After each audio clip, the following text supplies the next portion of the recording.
Schools across the country reopened this week for their third and final term of 2023 academic calendar amid sweeping education reforms, from reducing learning areas to reviewing grading system for KCSE. Term 3 is indeed set to be eventful in every sense of the word. Shadrach Miti explains. Aware of the danger associated with reckless driving and other blatant disregard of traffic rules, the National Transport Safety Authority pitched camp at Nairobi's country bus terminus to educate and sensitize public transport vehicle drivers on the need to observe traffic rules, especially when carrying school-going children.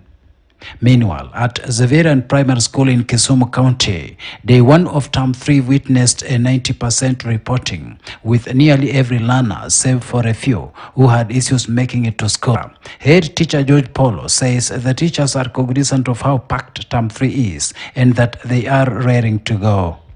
This is the last term of the year and it's very congested. We only have 9 weeks of this term. We are prepared and working towards completion of the syllabus of this year. At Venma Primary School, day 1 of the term began on a high, with the school reporting nearly 100% attendance. The school management says the focus for the term will be on preparing both teachers and learners on examinations.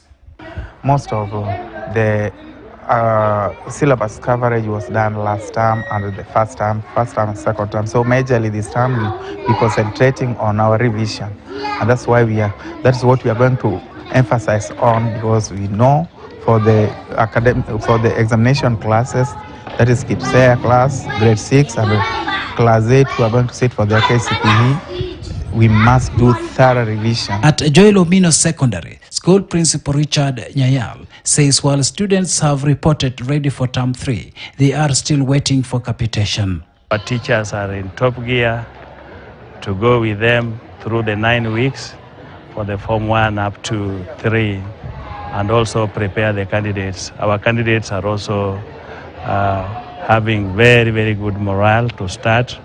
And as schools rush to settle in for term 3, at policy level, the government is gearing up for sweeping reforms within the sector. KICD will be rushing to implement recommendations by the Presidential Working Party on education reforms, which recommended the reduction of learning areas across the basic education. The learning areas, as you know, have been recommended to be 9. We want to retain the 9th learning area as an optional subject, so that the 9th subject the learners are taking, they have a choice between a number of learning areas depending on their talent and depending on the performance that teachers would have discerned. Another reforms expected this term will be on grading of KCSE exams, which again is a consequence of the recommendations by the Presidential Working Party on education reforms. So we are going to look at that recommendation. We will come up with a proposal on how the grading can be effected, because remember that although we are doing away with the 844 system, we still have 5 cohorts. And if every year we are registering over 900,000 candidates. All these changes alongside national examinations must be undertaken within 9 weeks. Shadrach Miti, KTN News. Parliament has adopted the National Dialogue Committee, giving the Kalonzo Musyoka Kimani Ichung'wah